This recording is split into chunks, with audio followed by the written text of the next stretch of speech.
Hello everybody, welcome back for another video. Hope you're all doing well and hope that you're all having a fantastic day. Without any further ado, let's jump right into it. There's a lot of weird news today. You'll begin to slowly understand as we go through it a little bit more, but yeah.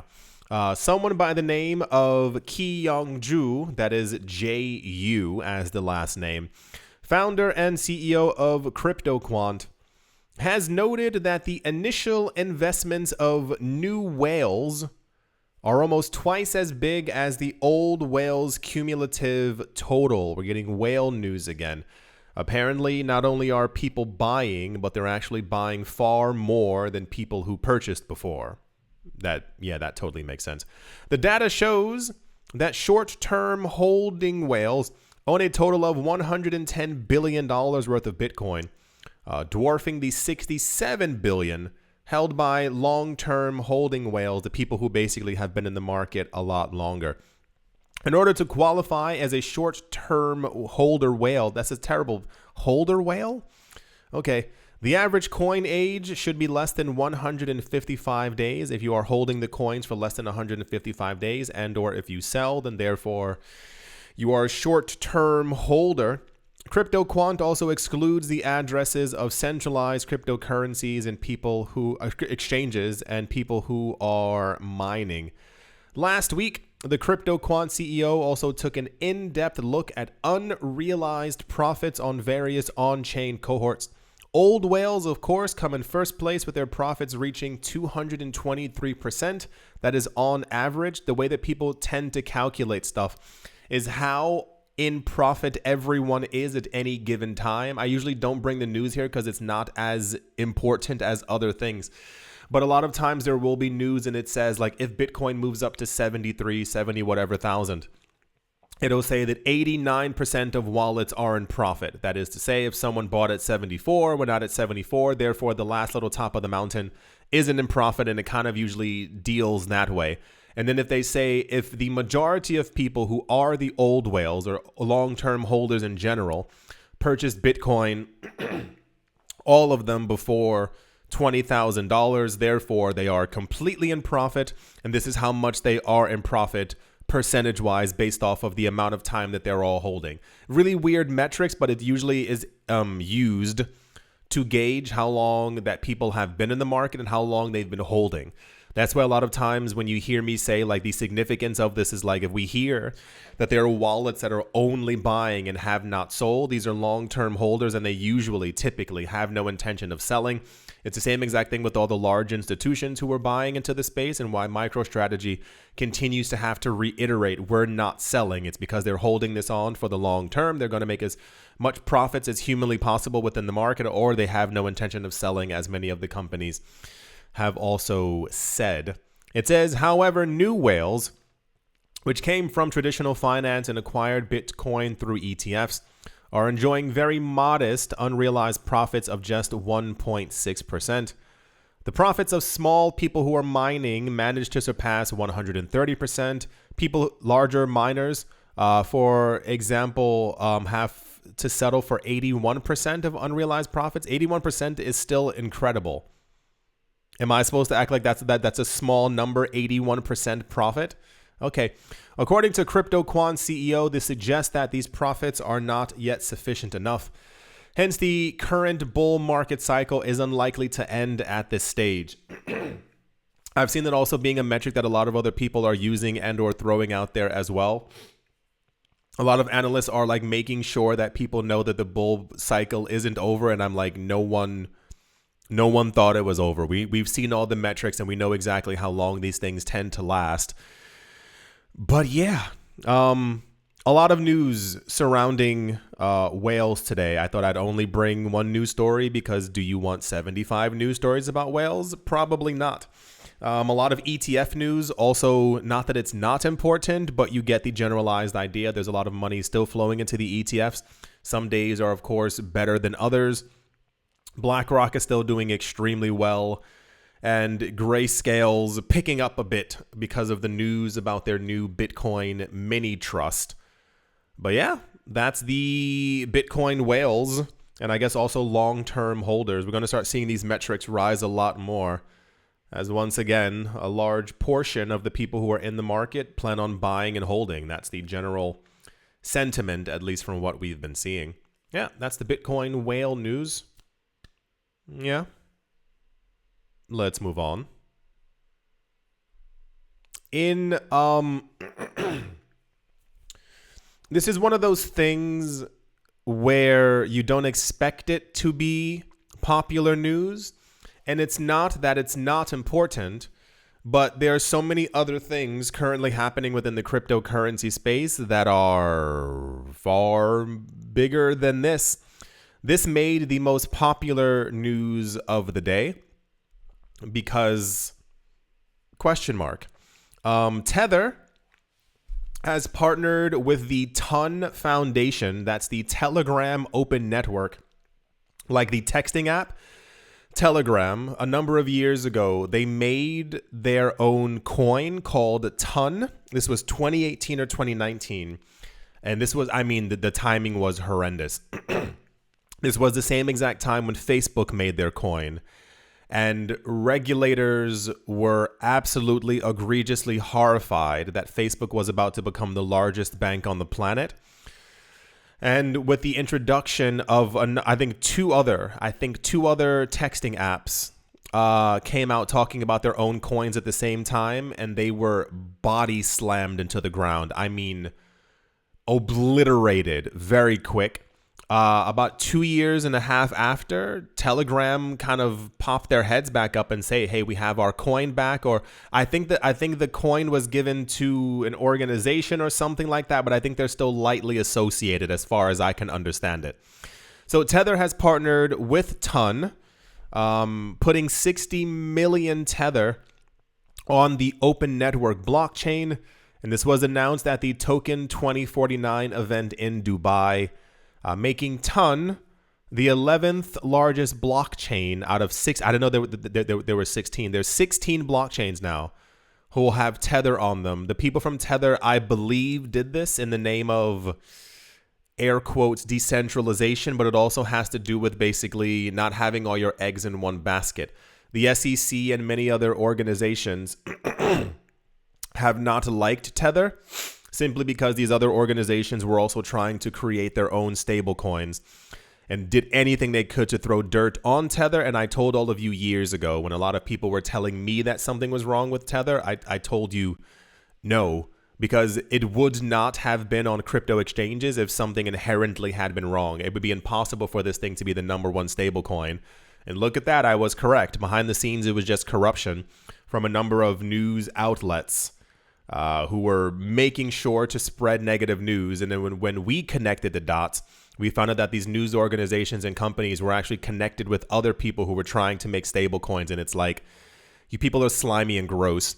So in that same breath, Tether has had to put their coin on multiple blockchains just to make sure that if one of the chains goes down, if something happens, they still have Tether being issued on the other chains.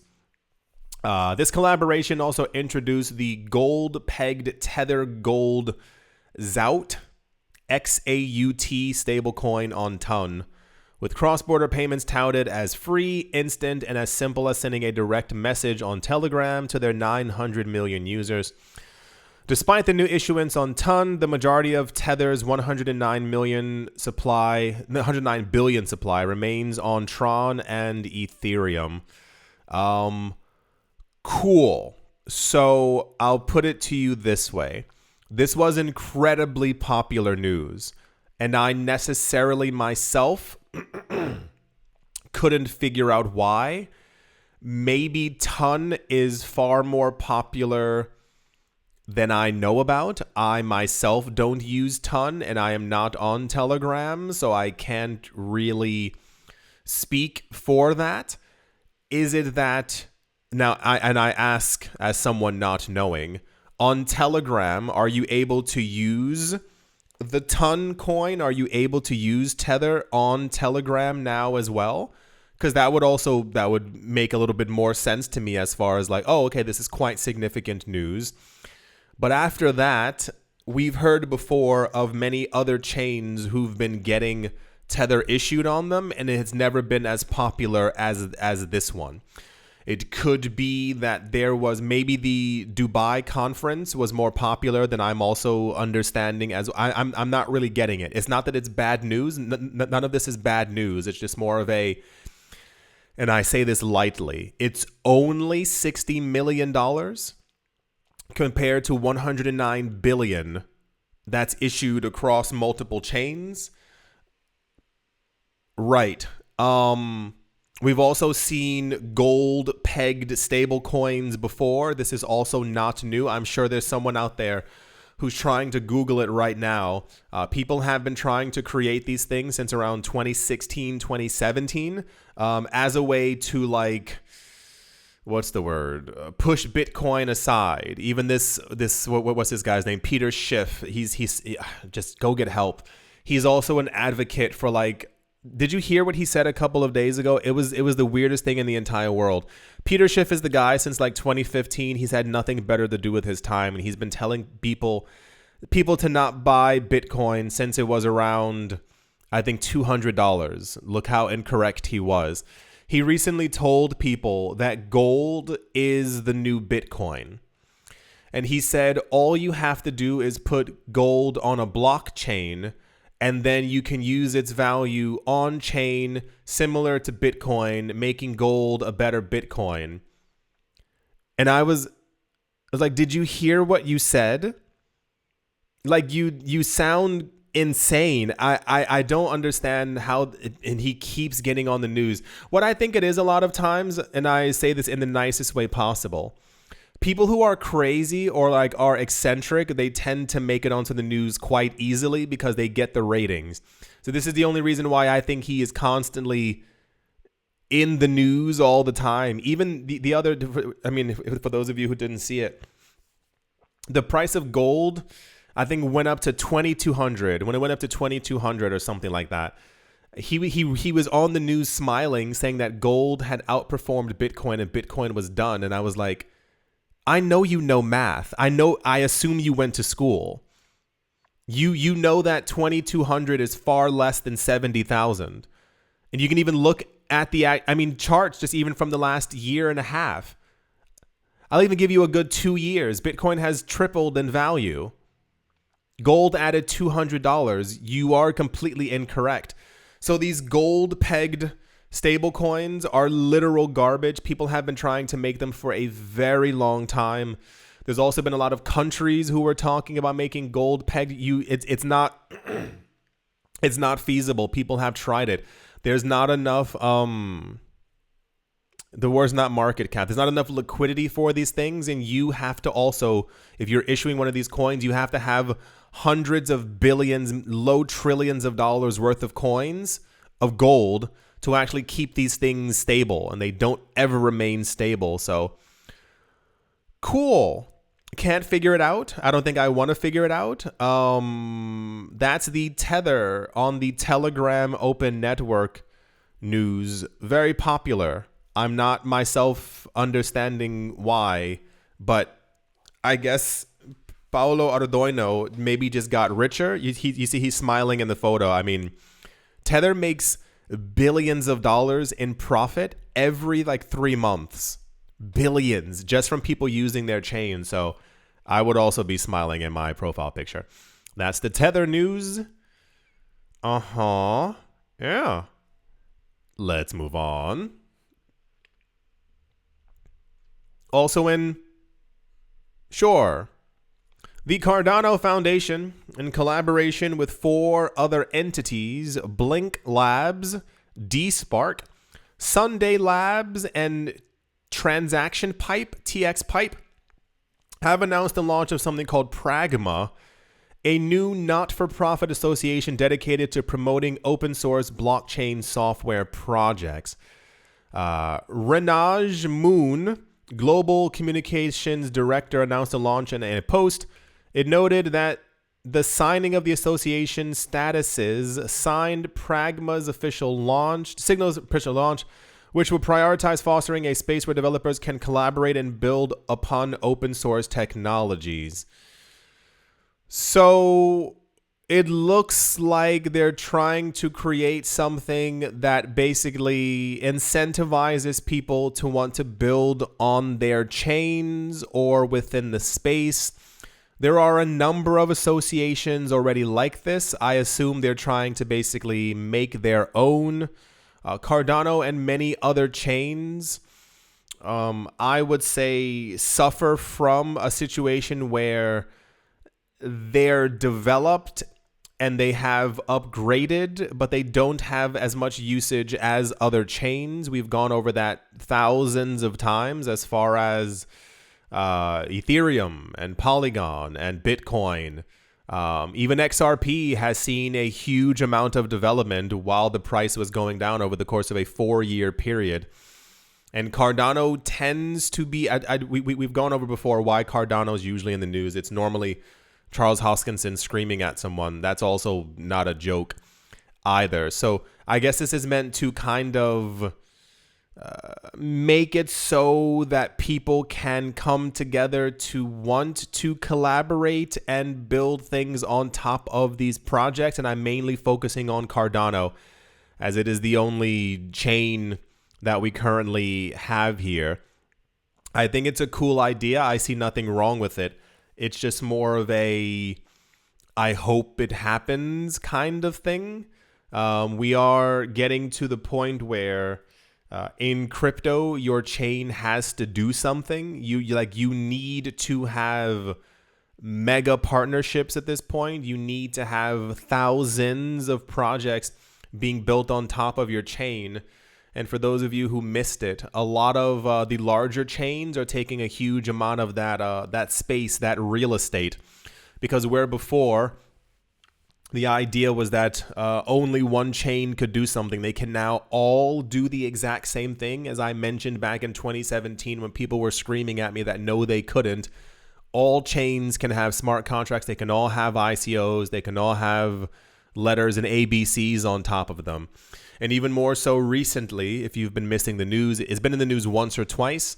Bitcoin not only has NFTs, it also has video games on it. Yeah, that's not a joke. Bitcoin has NES, SNES, and N64 games on it. And what else was there? Oh, Bitcoin, you can also create coins on top of Bitcoin as well. So remember how before everyone was just using the ERC20 protocol on top of Ethereum to make new coins? You can now do the same exact thing on Bitcoin. So,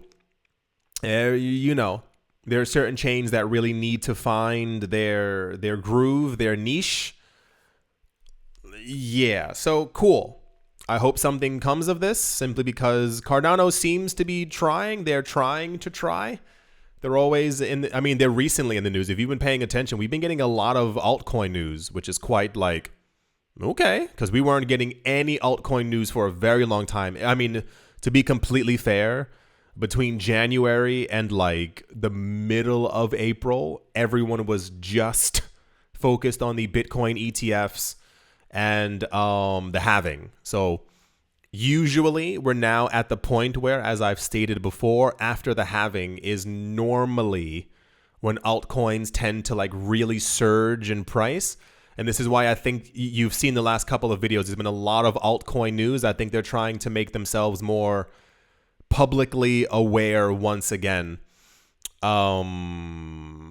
So people know basically what's going on with them if prices begin to start moving up. Yeah, that's the Cardano Foundation has created PRAGMA, a not-for-profit association to basically get people to build stuff on blockchains.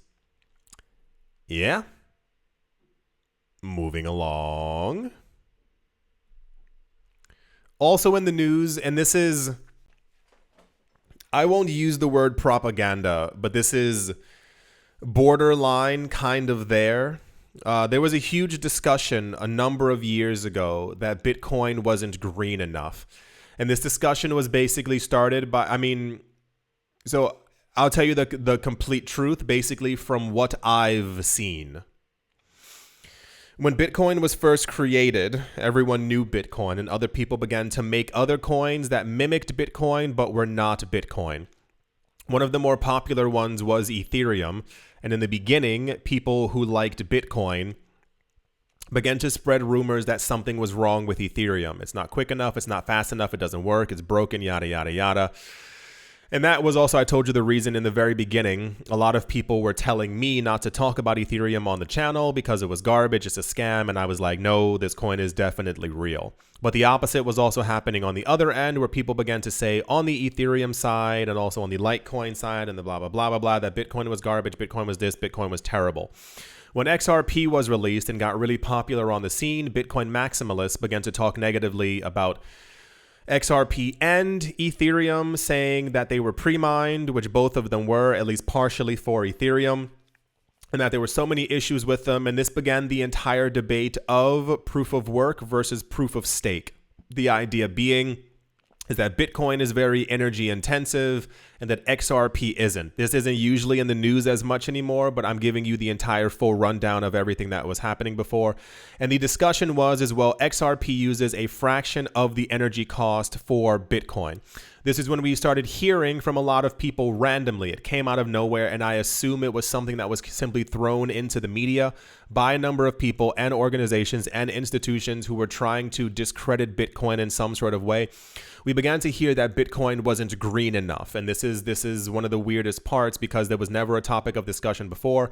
And a lot of people began to come forward talking about that Bitcoin's energy usage was as much as Argentina or as much as this city, and it took up this so-and-so, and none of that was ever actually substantiated. People kept on finding information in news and numbers, but none of the numbers ever actually matched up. So I think myself that was a portion of the reason why we even saw Ethereum moving from proof of work into proof of stake, because the idea is you needed a carbon neutral chain to be able to be popular. You might even remember when Ethereum transitioned from proof of work to proof of stake during the merge or the completion or the blah, blah, blah, whatever they were calling this thing. Once again, people on the news and on CNBC and all these rich people were like, oh yeah, we love Ethereum now. It was kind of, the change in the narrative to say that they were in something green. This was also a problem a long time ago where the people from Ripple were trying to promote carbon credits. And I was like, no, those are also a scam. The idea is that you can basically destroy the planet as much as you want and basically say, okay, well, I paid my carbon credits for it. It makes absolutely no sense. And this is why you're not hearing about it as much anymore, because it's a literal scam. So on the opposite end, when a lot of rich people began to get into the cryptocurrency space around 2018, 2019, Elon Musk was one of them, and he loved Bitcoin. He talked about Bitcoin all the time. He was going to accept Bitcoin for Teslas and do this with Bitcoin and yada, yada. But the news that we had, if you remember, was that allegedly Elon Musk had gone to Blockstream, basically the people who kind of like deal with Bitcoin's code, and they're kind of like the center of Bitcoin's initiatives, if you will. The story was that allegedly Elon Musk went to them and was trying to get control of Bitcoin. And you might sit there and roll your eyes. You don't know Elon Musk if you don't think he's going to do something like that. And apparently, allegedly, he was told no, like, we can't do it. That's not how it works. You cannot get control over Bitcoin. And that's when we got news that allegedly he had gone to people from the Dogecoin Foundation, the Dogecoin, whatever. And basically they were like, yeah, cool, we'd love to have you on our team. And this is when he began to promote Dogecoin. This was around, the same exact week where you might remember that he announced that he was no longer accepting Bitcoin. And you would assume it was because, oh no, Bitcoin's not green. No, that was the actual reason. It was because he couldn't gain control over it, because he's a megalomaniac. I'm not sure how people are not figuring that out at this point. And that's when he announced that Bitcoin was not green. And of course, he has a lot of followers. So people were like, Bitcoin's not green. The idea is that less than 51% of the Bitcoin mining was from renewable sources. So it was around like, I think 39 or 40% were people who were using hydroelectricity, who were using solar panels, wind power, you name it, renewable sources of energy, if you will.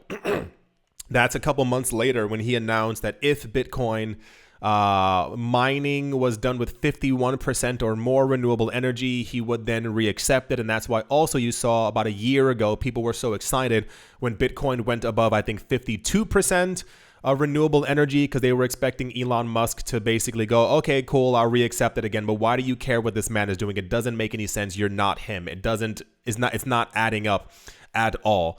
So a large portion of the narrative, which no one really talk about anymore at all, has to do with the idea of Bitcoin being green enough for the world. So PayPal's in the news now, once again, bringing up this initiative. And it doesn't really make a lot of sense because a huge portion of the Bitcoin mining, even like the majority of, is actually completely green. And we see that we've heard that at least as well in the news from the information that we've been getting.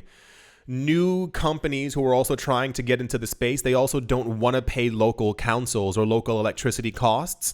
So they're actually all like making sure that they are green by default so that they can make sure that they're getting extra electricity that is produced by hydro dams and or creating their own solar panel systems so that they can simply not, in essence, live off the grid, if you will.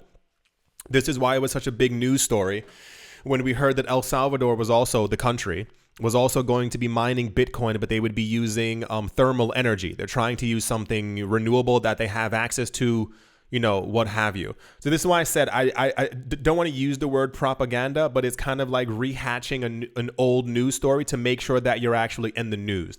PayPal became very popular when they announced a couple of years ago that they were getting into Bitcoin on their website, their platform. It's not because they understand that Bitcoin's amazing. It's because they see that there's money to be made in the market and they understand that they had to get into it as early as humanly possible. When you announce that you're going to be doing something to like help the planet, that kind of thing, it's always done because you are trying to promote your company in some sort of way. You're trying to change the image of what you do and who you are for the public by saying, look, there's this thing that we're really into that we know all the young people love. It's called Bitcoin. You go, but that's not popular enough. We haven't been in the news enough times. How do we make sure that people really understand what we're doing? You throw out an initiative that says, you know what, Bitcoin's not green enough, and we're going to make sure that we change the world. I'm not sure if you've been seeing that very recently, but a lot of electrical companies, a lot of electricity companies, a lot of petrol companies have been in the news recently, and they have they had the cringiest ads on the planet. One that I saw recently, they were showing like families hugging and all these other things, and they're like, we're making the world a better place, and it's about them like reducing their usage of fossil fuels and CO2, and it's like, you're the problem though. You're the reason why we're currently in this situation right now. So this is why PayPal is announcing this. Once again, it's not that it's a bad thing by any means, but there's always some kind of an ulterior motive when it comes to these mega companies. PayPal's not doing this because it's going to make the world a better place. There's some sort of thing in this that's going to make them money. That's always the bottom line for these companies. They don't really care about other people because if they did, we would live on a completely different planet. PayPal is having a new effort, and it aims to promote sustainable Bitcoin mining practices, collaborating with Energy Web and DMG Blockchain Solutions. PayPal's blockchain research group, the BRG, proposed a new approach to incentivize people who are mining Bitcoin to use environmentally friendly energy sources with the Bitcoin network. The proposal introduces the concept of green mining, who will be accredited with special green keys tied to their use of oh gosh, geez Louise. These green mining companies will benefit from privileged treatment and transaction processing, enjoying lower fees and an additional locked Bitcoin reward only they can claim. This incentive mechanism aims to align profit motives with energy sustainability and encourage rational mining to adopt cleaner energy sources for greater rewards. And then they have a really weird, what is this supposed to, okay, really weird box. Anyway, I'm tired of talking about this topic. It's been I've been in the cryptocurrency space and I guess in the world long enough to continue seeing things like this, and I just find them very cringy because it's kind of like, do you remember? Probably not. A number of years ago, there was some celebrity who came forward. Now, once again, not knocking it.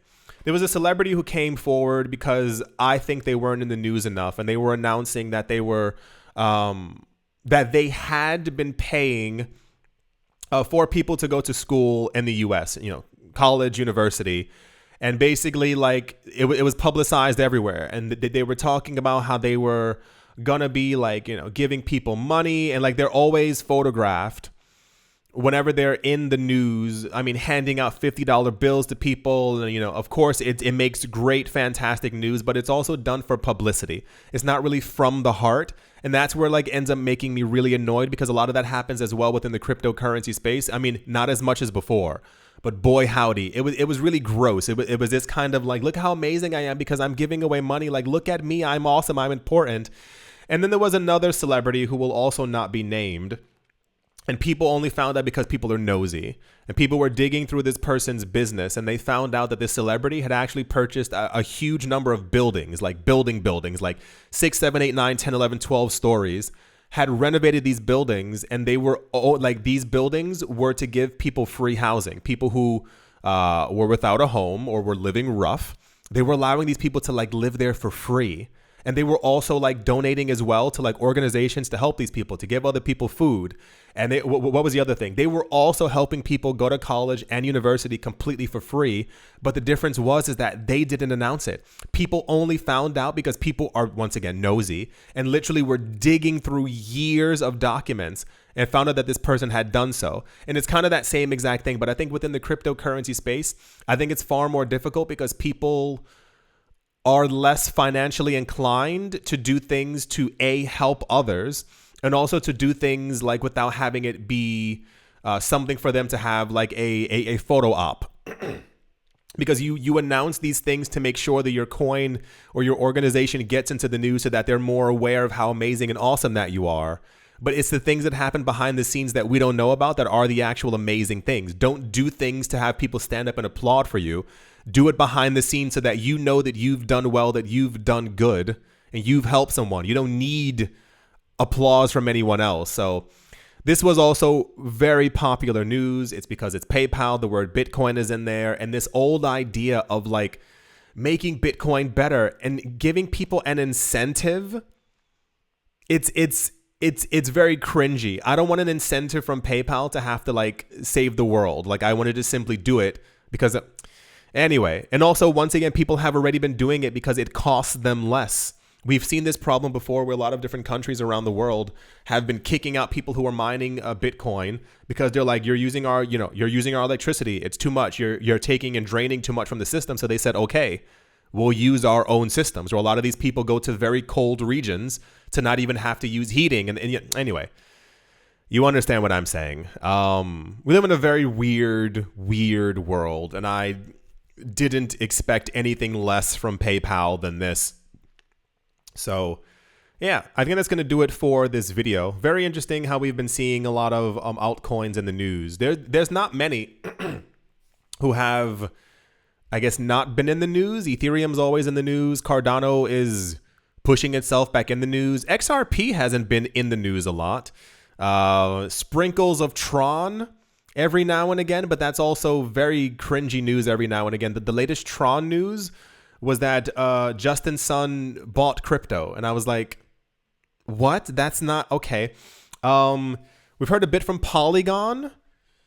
Nothing from Algorand recently. Yeah, there's a lot of other coins I expected by this point to begin popping up more in the news. I give them a couple of weeks. They'll definitely do so. I do hope that you've all enjoyed. I do hope you all are having a great day, morning, afternoon, evening, wherever you are, wherever you might be. I do hope it is absolutely fantastic. Thank you all once again for watching, listening, liking, commenting, and supporting. And I will most certainly be talking to you all soon. See you.